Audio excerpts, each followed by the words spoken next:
नागपुर के प्रसिद्ध वोकहार्ट अस्पताल ने फिर एक बार मृत व्यक्ति का पैसों के लिए शव रोका। सदर निवासी प्रकाश जानियानी नामक व्यक्ति को 6 दिन पहले वोकहार्ट अस्पताल में कोरोना का इलाज करने के लिए भर्ती किया गया था।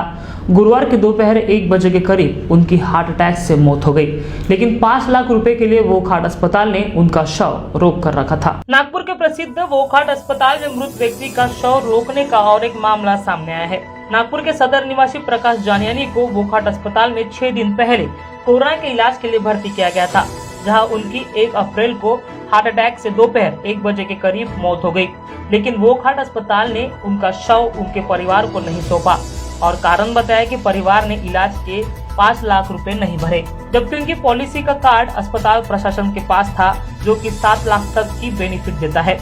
बावजूद इसके परिजनों ने अस्पताल में 70,000 रुपए भरे और बाकी क्लेम इंश्योरेंस से मिलने वाला था। बावजूद इसके उनके शव को वोकहार्ट अस्पताल ने रोक कर रखा और बॉडी को 7 घंटे अपने कब्जे में रखा। धर्मपेट जोन के सभापति सुनील हिरनवार के दबाव बनाने के बाद अस्पताल को अंडरटेकिंग लिख कर बॉडी रिलीज करनी पड़ी। मेरा नाम हरप्रीत है, मेरे चाचा जी थे प्रकाश जानियानी। आज सुबह 11 बजे उनकी डेथ हुई है कार्डियक अरेस्ट से।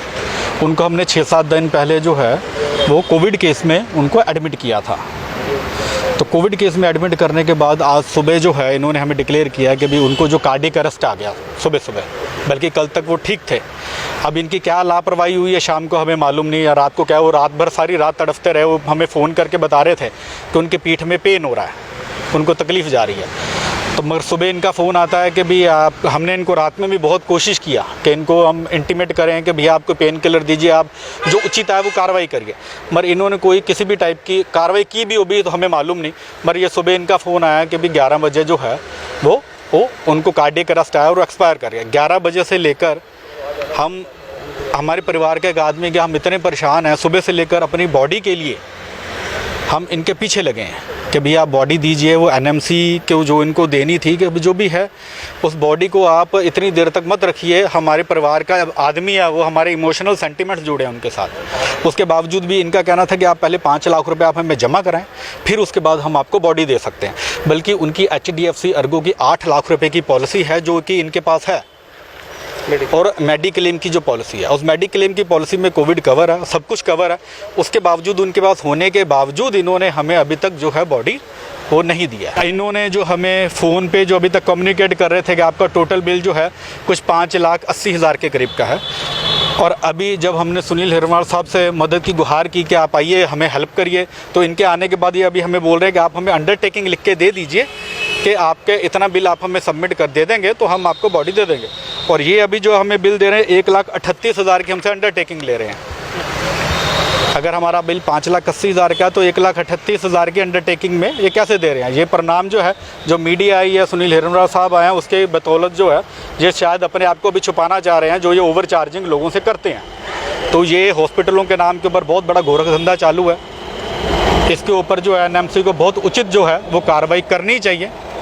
हमारी यही प्रशासन से और मीडिया से रिक्वेस्ट है कि आप लोग इसके ऊपर कोई सीरियस एक्शन लीजिए, नहीं तो ऐसे हमारे जैसे बहुत से जो लोग हैं वो और आगे वाले समय में परेशान हो गए और इनका ऐसे जो गोरख धंधा है वो चलता रहे। यहाँ पर जो मुझे मालूम पड़ा प्रकाश जानियानी का निधन हो गया 2 बजे, और लेकिन इनको 6 बजे तक की बॉडी नहीं मिली। 5:30 बजे इन्होंने फिर भी संपर्क करके, मैंने प्रशासन से संपर्क किया, हॉस्पिटल के प्रशासन से संपर्क किया कि ये बॉडी क्यों नहीं दे रहे। तो बोले 5 लाख जमा करेंगे, इनका बिल पेंडिंग है, अभी तक के बिल का इशू हुआ नहीं है, तो जब तक के बिल का इशू कंप्लीट होगा हम बॉडी दे नहीं सकते।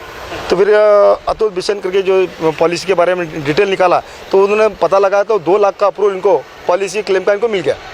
जो 8 लाख की इनकी पॉलिसी थी, 2 लाख का अप्रूवल मिला हुआ है और इन्होंने 71,000 रुपये जमा किया हुआ है। बाकी बचा पेमेंट के लिए बात कर सकते हैं, लेकिन वो भी अप्रूवल उन्होंने डाला हुआ है। लेकिन जब इन्होंने चिल्ला चाट मचा, जब मुझे मालूम पड़ा, मैंने उनको बोला, जब उन्होंने अप्रूवल डाला, लेकिन इन्होंने महानगर पालिका को भी, जब 11-12 बजे जब पेशेंट मरा है उसकी माहिती महानगर पालिका प्रशासन को भी नहीं दी। ये बड़ी दुर्भाग्यपूर्ण बात है, शोकांतिका है। और ऐसे दवाखाने जो लोगों पे एक परेशानी आई है, कोविड की बीमारी आई है, महामारी आई, और लोगों से पैसा उगाए का धंधा चल रहा है।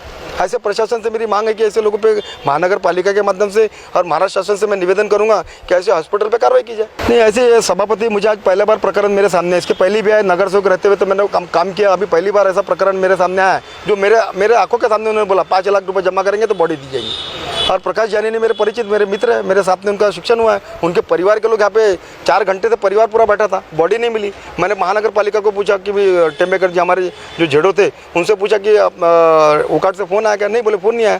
जबकि डेथ होने के बाद में महानगर पालिका को इन्फॉर्म करना डॉक्टर और प्रशासन का काम है, जिम्मेदारी। उन्होंने अभी तक इन्फॉर्म नहीं की और अभी 8 बज गए, घाट बंद हो गया, बॉडी भी नहीं मिली और उसका अंतिम संस्कार भी नहीं हुआ। ऐसे पैसे के लिए एक परिवार जो परेशानी में है उसको और परेशान करना है दवाखाने वालों का चल रहा है। ऐसे प्रशासन से मांग रहे हैं ऐसे दवाखाने पे कार्रवाई करो। HDFC अर्गो का कैशलेस पॉलिसी है जिसमें इनका 8 लाख तक कवर है, ठीक है। 2 लाख रुपए का ऑलरेडी 31 तारीख को कवर आ चुका है, 71,000 ये जमा कर चुके हैं, ठीक है।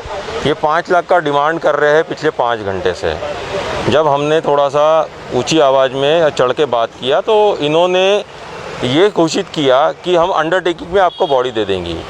जब आपको अंडरटेकिंग में बॉडी ही देना था तो 5 घंटा 6 घंटा परिवार का क्यों वेस्ट किया? हमें अंतिम संस्कार करने के लिए मौका क्यों नहीं दिया इन्होंने? और जब अंडरटेकिंग दिया तो उस पर 1,38,000 ही लिखा है, वो भी पेन से लिखा हुआ है, जबकि पूरा अंडरटेकिंग आपने प्रिंट करके दिया हुआ है। तो ये इस टाइप का अगर इनका व्यवहार नॉर्मल आदमी विदाउट कॉन्टैक्ट वाले आदमी के साथ में अगर रहेगा वो तो क्या करेगा? डूब के मर जाएगा।